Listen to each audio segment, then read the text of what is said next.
دوستو، تاریخ پڑھنے پر معلوم ہوتا ہے کہ جنگیں، شہزادے، بادشاہتیں، ان سب چیزوں کے قصوں سے تاریخ بھری پڑی ہے۔ ماوراء النہر کے شیر کے نام سے تاریخ کا حصہ بننے والا بابر، جو پے در پے شکستوں کے بعد آج سے تقریباً 500 سال پہلے ہندوستان میں صرف 12,000 فوجوں کے ساتھ ایک ایسی سلطنت کی بنیاد رکھی جو اپنے آپ میں بے نظیر تھی، جس کے قبضے میں اپنے عروج کے زمانے میں دنیا کے 1/4 سے زیادہ دولت تھی، اور جس کا رقبہ تقریباً پورے بر صغیر میں پھیلا ہوا تھا۔ لیکن دوستو، آج کے دور میں جب بھی ہم بابر کا ذکر سامنے لاتے ہیں تو ہم میں سے کچھ لوگ تو ان کو ایک عادل اور غازی اور انصاف پسند بادشاہ تصور کرتے ہیں، لیکن وہیں دوسری جانب کچھ لوگ انہیں ایک غاصب، ظالم، لٹیرے اور مندروں کو توڑ کر مسجد بنانے والا بادشاہ گمان کرتے ہیں۔ تو دوستو، آج کے اس ویڈیو میں ہم جانیں گے کہ بابر کون تھا اور اس کو کون ہندوستان میں آنے کی دعوت دیا تھا، اور جب وسطی ایشیا میں بابر کوئی کامیاب حکمران نہیں تھا، کوئی بڑا فاتح بھی نہیں تھا، تو کیسے ہندوستان جیسے بڑے ملک کو فتح کرنے میں کامیاب ہو گیا؟ کیا تھا اس کی ذات میں اور کیا تھا اس کی فوج کے پاس؟ اور ساتھ ہی ساتھ یہ بھی جانیں گے کہ کیا واقعی بابر نے مندروں کو توڑ کر مسجد بنوایا تھا؟ تو چلیے ویڈیو کو شروع کرتے ہیں۔ دوستو، گر گر کے اٹھنے والے کے حوالے سے انگریزی کی ایک کتاب میں یہ نظم لکھی ہے کہ جس کا عنوان ہے ٹرائی اگین، جس میں کنگ بروس اور مکڑی کا قصہ ہے کہ کسی قید خانے میں قید کنگ بروس ایک مکڑی پر غور کرتا ہے کہ وہ بار بار گرتی ہے اور پھر اپنے مقصد کے حصول کے لیے نکل کھڑی ہوتی ہے۔ آخرکار کنگ بروس نے دیکھا کہ وہ مکڑی اپنے مقصد میں کامیاب ہو گئی۔ ٹھیک ایسا ہی سبق ظہیر الدین بابر کی زندگی سے ملتا ہے۔ دوستو، بابر امیر تیمور کی 5ویں نسل میں 14 فروری 1483 عیسوی کو ریاست فرغانہ کے دارالحکومت میں پیدا ہوا۔ ابھی 11 سال کا بھی نہ ہوا کہ والد شیخ مرزا وفات پا گئے۔ باپ کی وفات پر بابر اس ریاست کا مالک ہوا۔ ابھی تخت پر بیٹھا ہی تھا کہ چچا نے چڑھائی کر دی اور بخوف جان بابر کو اس کے ساتھ لڑنا پڑا۔ ریاست اس کے ہاتھ سے نکل گئی، مگر ترکستان کے بعض خانہ بدوش سردار اور ان کی رعایا بابر کو بدستور اپنا بادشاہ مانتی رہی اور ہمیشہ اس کی مددگار رہی۔ 20 برس تک بابر آوارہ پھرتا رہا، آج یہاں کل وہاں، ہر روز کسی نہ کسی کے ساتھ ہنگامہ گرم رہتا تھا۔ آج فتح مند ہے تو کل بھاگتا اور جان چھڑاتا رہا، مگر ترکی ہمراوی برابر اس کے ساتھ تھے۔ بعض دفعہ زین کاٹھی اتار کر بیٹھنا نصیب نہ ہوتا تھا اور راتوں کو سخت زمین کے بچھونے اور آسمان کے سائبان کے سوا کوئی آرام کا سامان میسر نہ ہوتا تھا۔ آخرکار بابر نے جنوب کی طرف بڑھنے کا ارادہ کیا۔ ترکستان میں بابر جیسے بہادر سردار بہت تھے اور ان کے لیے وہاں سلطنت قائم کرنے کی گنجائش نظر نہیں آتی تھی۔ ان کو جنگ و جدال کرتے ہوئے برسوں گزر گئے تھے۔ شہر پر شہر فتح کرتا تھا اور پھر کھو دیتا تھا، اور جب دیکھو ہنوز و روز اول کا نقشہ ہی دکھائی دیتا تھا۔ اس کی ہم قوم جو اس کی طرح بے سر و سامان تھی، وہ اس کے ساتھ آگے بڑھنے پر راضی ہو گئے اور ہندو کش پہاڑ کے دوروں سے اتر کر افغانستان میں آ گئے۔ افغان بہادر اور جنگجو تھے، مگر ترک جوان جو شمال میں سے آئے اور ان سے بھی توانا اور بہادر نکلے۔ بابر نے کابل اور غزنی پر قبضہ کر لیا اور کئی سال تک وہاں حکمرانی کی۔ یہ پیشانوں سے زور آزمائی کرنے 4 دفعہ پنجاب آیا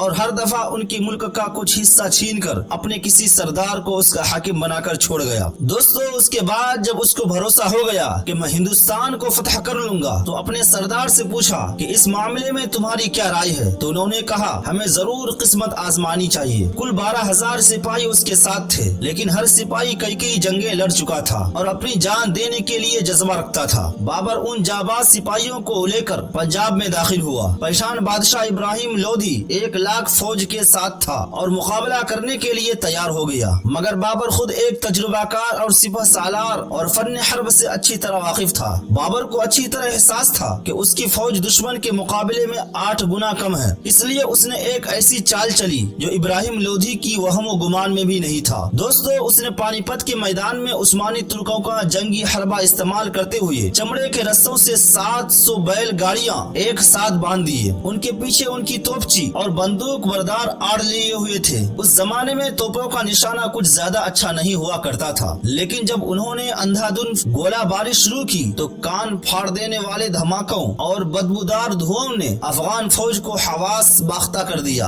اور اس ناگہانی آفت سے گھبرا کر جس کا جدھر منہ اٹھا ادھر کو بھاگ کھڑا ہوا۔ دوستو، یہ پانی پت کی پہلی لڑائی تھی اور اس کے دوران ہندوستان میں پہلی بار کسی جنگ میں بارود کا استعمال کیا گیا۔ 1 لاکھ سپاہیوں کے علاوہ ابراہیم لودھی کے پاس 1000 جنگی ہاتھی بھی تھے، لیکن سپاہیوں کی طرح انہوں نے بھی کبھی توپوں کے دھماکے نہیں سنے تھے، اس لیے پورس کے ہاتھی کی تاریخ دہراتے ہوئے وہ جنگ میں حصہ لینے کے بجائے دم دبا کر یوں بھاگ کھڑا ہوئے کہ ابراہیم لودھی کی صفیں تتر بتر ہو گئی۔ دوستو، بابر کے 12,000 تربیت یافتہ گھوڑ سوار اسی لمحے کا انتظار کر رہے تھے۔ انہوں نے برق رفتاری سے پیش قدمی کرتے ہوئے لودھی کے فوج کو چاروں طرف سے گھیر لیا اور کچھ ہی دیر کے بعد بابر کی فتح مکمل ہو گئی۔ اس فتح کے بعد وہ آگے بڑھا اور دلی اور آگرہ پر قبضہ کر کے اپنی تخت نشی کا اعلان کر دیا۔ اس کے بعد ہمایوں کو ایک بہادر فوج دے کر مشرق کی طرف روانہ کیا اور اپنے دوسرے معتبر سرداروں اور سپہ سالاروں کو تھوڑی تھوڑی فوج دے کر ادھر ادھر بھیجا۔ ہمایوں نے تھوڑے ہی عرصے میں جونپور کا علاقہ لے لیا اور 6 مہینے کے اندر اندر وہ کل ملک دہلی کے قلمروں میں شامل ہو گیا، جو کچھ عرصہ تک لودھیوں کے تابع تھا۔ دہلی اور آگرہ میں لودھیوں کی جمع کی ہوئی دولت کے انبار ہاتھ آئے۔ اس میں کچھ تھوڑی سی دولت تو بابر نے رہنے دی، باقی سب اپنے سپاہیوں اور ہمراہیوں کو دے دی۔ دوستو، اب بابر کو راجپوتوں سے لڑنا باقی تھا۔ ان میں اس وقت اودے پور کا راجا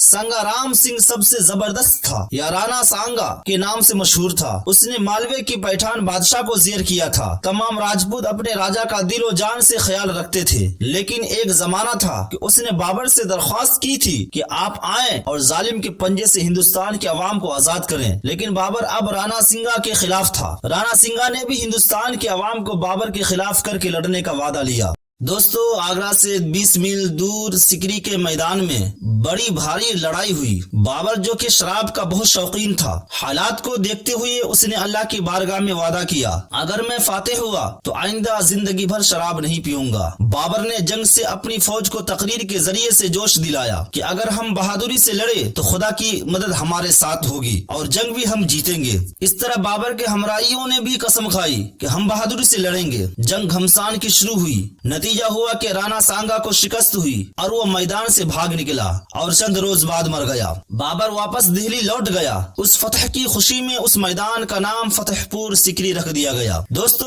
بابر کے متعلق یہ جو گمان کیا جاتا ہے کہ اس نے یہاں آتے ہی مندروں اور مورتیوں کو مسمار کرنا شروع کر دیا تھا اور اس کے اوپر مسجد بنانا شروع کر دیا تھا، یہ سراسر غلط ہے، کیونکہ اگر آپ ان کی وصیت کو پڑھیں گے جو اس نے اپنے بیٹے ہمایوں کے لیے چھوڑ رکھا تھا، تو آپ کو اندازہ ہو جائے گا کہ اس کے دل میں تمام قوموں کو لے کر اور تمام عبادت گاہوں کو لے کر کیسا احترام تھا۔ وہ اپنے بیٹے ہمایوں کو وصیت کرتے ہوئے کہتے ہیں کہ اے فرزند، ہندوستان کی سلطنت مختلف مذاہب سے بھری پڑی ہے، خدا کا شکر ہے کہ اس نے اس کی بادشاہت عطا کی۔ تم پر لازم ہے کہ اپنی لوح دل سے تمام مذہبی تعصبات کو مٹا دو اور ہر مذہب کے طریقہ کے مطابق انصاف کرو۔ تم خاص کر کے گائے کی قربانی کو چھوڑ دو، اس سے تم ہندوستان کے لوگوں کے دلوں کی تسخیر کر سکو گے۔ پھر اس ملک کی رعایا شاہی احسانات سے دبی رہے گی۔ جو قوم حکومت کے قوانین کی اطاعت کرتی ہے، اس کے مندروں اور عبادت گاہوں کو منہدم نہ کرو۔ عدل و انصاف اس طرح کرو کہ بادشاہ رعایا اور رعایا بادشاہ سے خوش رہے۔ اسلام کی ترویج ظلم کے تلوار سے زیادہ احسانات کی تلوار سے ہو سکتی ہے۔ شیعوں اور سنیوں کے اختلاف کو نظر انداز کرتے رہو، ورنہ اسلام میں اس سے کمزوری پیدا ہوتی رہے گی۔ مختلف عقائد رکھنے والے رعایا کو اس طرح ان عناصر اربع کے مطابق ملاؤ جس طرح انسانی جسم ملا رہتا ہے، تاکہ سلطنت کا ڈھانچہ اختلافات سے پاک رہے۔ تو دوستو، اب آپ بتائیے کہ کیا کوئی مندر کو توڑنے والا شخص اپنے بیٹے کو اس طرح وصیت کر سکتا ہے؟ یقیناً نہیں کر سکتا ہے، لیکن بابر نے اپنے بیٹے ہمایوں کو اس طرح وصیت کی جس سے یہ ثابت ہوتا ہے کہ وہ ہر دھرم کو اور ہر دھرم کی عبادت گاہوں کا احترام کرتا تھا۔ دوستو، بابر جنگجو تھا لیکن ظالم نہ تھا، اس نے کبھی بھی کمزوروں پر حملہ نہ کیا۔ بابر مفتوح قوم پر ایک رحم دل بادشاہ کے طور پر حکمرانی کرنے کا خواہش مند تھا۔ ہندوستان آنے کے بعد بابر کافی عرصہ زندہ رہا۔ اس نے دلی کے تخت پر 4 سال حکومت کی۔ بعد ازاں بابر کا بیٹا ہمایوں بہت زیادہ بیمار ہوا، لیکن تمام علاج معالجہ کے باوجود ٹھیک نہ ہوا تو بابر نے بارگاہ الہی میں دعا کی کہ اے اللہ، میری عمر میرے بیٹے کو لگا دے۔ قدرت کی طرف سے کوئی قبولیت کی گھڑی تھی کہ ہمایوں ٹھیک ہونا شروع ہو گیا اور بابر بیمار ہوا۔ آخرکار بابر بادشاہ کا انتقال ہو گیا۔ دوستو، اگر آپ کو یہ ویڈیو اچھا لگا ہو، انفارمیٹو لگا ہو، چینل کو ضرور سبسکرائب کریں اور ساتھ ہی ساتھ بیل آئیکن کو بھی ضرور دبائیں۔ ملتے ہیں ایک اگلے نئے ویڈیو کے ساتھ، تب تک کے لیے السلام علیکم ورحمۃ اللہ تعالی وبرکاتہ۔